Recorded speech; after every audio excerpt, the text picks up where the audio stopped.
this is part 2. Awakening is a lifelong process on the route to enlightenment, and most people want enlightenment without having yet awoken or awakened. You cannot become enlightened if you haven't gone through the process of awakening, and awakening is different for every person. It takes a long time, just like you may have difficulty falling asleep at night, just like you may go to bed, fall asleep, wake up, take a long time to fall asleep, or perhaps you fall asleep suddenly. Awakening is going to hit people differently as that. Some people are awakened instantaneously and it happens in a very heavy aha moment, while others, their journey is a lot longer and it takes days, weeks, months, if not years. Enlightenment is something I hope we all achieve, because that is how we are going to heal the earth eventually. But to be extremely enlightened means that you must be one with everything, nature, animals, and people. And although that's part of the awakening journey as well, enlightenment is asking us to 100% lose our ego. We are functioning from an extremely high level of consciousness, but humans cannot lose their ego entirely, because if we lose our ego, we cease to exist. Our ego as humans does keep us protected and safe at some points. We can surrender to losing a large part of it. In my eyes, I tend to look at it as though we are losing about 98% of it, maybe even 97% of it, but we do hang on to some of our ego because we are humans and we experience human emotions. And if you were completely to be void of ego, that would be pure bliss, or what people would describe as heaven, and that is enlightenment at its fullest. That is what the ascended masters had achieved. Buddha, Jesus Christ, Rumi, Krishnamurti. They had achieved this enlightenment at a level of becoming extremely one with everything around them, and understanding that we are all connected. Now, me as an awakened human being, I have an extreme connection to source, to God, to the creator, to animals, to nature. I am one with nature when I am in nature. I have an extreme connection to animals. I still have a hard time believing that we are all one as humanity. To me, that is going to be my last step of my awakening journey. And I do have ego left, because my ego is what gets wounded when something traumatic has happened to me. And last year, this time, I was evicted from my apartment unlawfully and unjustly, and I lost my home. I then moved into my new business, which was a meditation studio that I was building for the community and a sacred space.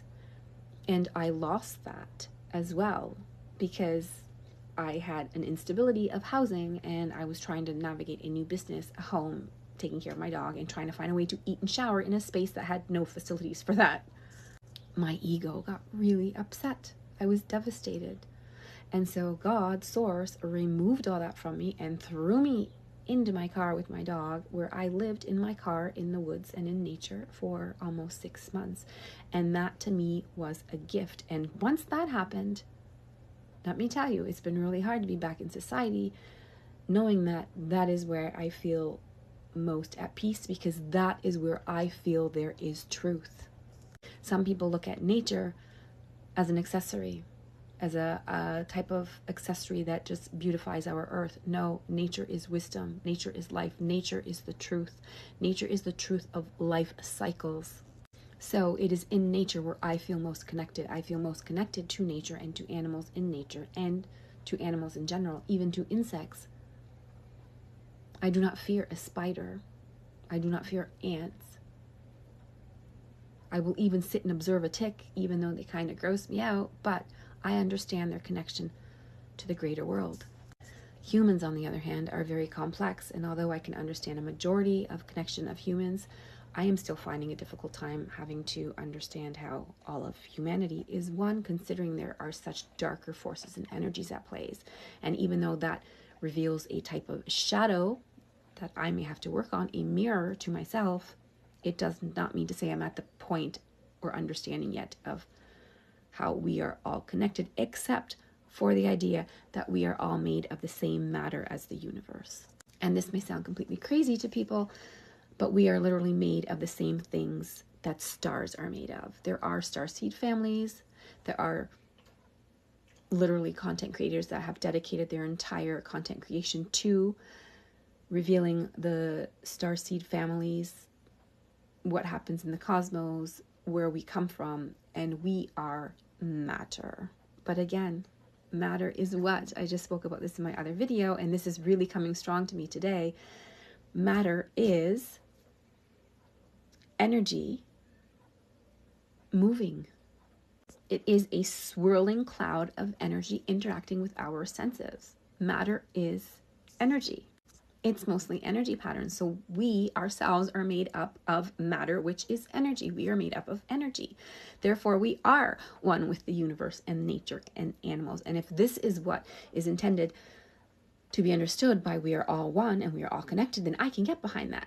But understanding that I have something in common with the person who is willing to harm or kill or damage the life of another human being, that in terms of understanding is difficult for me to process in my awakening. And perhaps it's the same for you. That has only awakened myself to understand that perhaps some of us are born with souls and others perhaps are not. And that is something that I can investigate further and talk about further. But from my understanding, I have come to understand that there are soulless humans, and majority of us, however, thankfully are born with souls, because I can only understand that magnitude of terror on another human being if you were born soulless, or you do not understand primarily where you come from or have any sort of connection to the greater cosmos source, the creator, the divine, the earth around you, and another human being. When you replace that connection with power, I do believe that maybe there isn't a soul there. And power is a very interesting dynamic, and perhaps I'll make a video about it, because when we experience power, we experience domination over something else. But if we are all connected, then we would understand that we could possibly not have domination over anything, because we are all equal in the eyes of the creator, and equal as human sovereign beings, and equal in matter. So that's it. This is where I'm going with this today. This is part 2. This is just a continuation. And I do want to say, perhaps you are feeling this today. Maybe there is somebody out there that this phrase, nothing is as it seems, is really hitting hard today. I know it hit me hard today, because now I understood in this way that, again, our reality is not really our reality. It is just what we are perceiving as our reality through our senses, emotions, and our eyes, through our brain filtering through our information. So if you are without a job today, if you are without money today, if you are experiencing a breakup today, or you are emotionally drained and don't want to get out of bed today, allow yourself that moment to grieve that process. But remember that you are perceiving a reality through your brain filtering all of the 1,000 pieces of information that is coming to you, and you are just trying to make sense of it in a very simple way. But that perhaps that reality doesn't have to be your reality. And that is always easier said than done. But when we really absorb that phrase, nothing is as it seems, if that is the mantra behind your every waking moment, nothing is as it seems, perhaps it will allow you to breathe a little bit more, gain a little bit more perspective, and enjoy your day a little bit better. With that, take a deep breath in. And I wish you a beautiful, blessed day.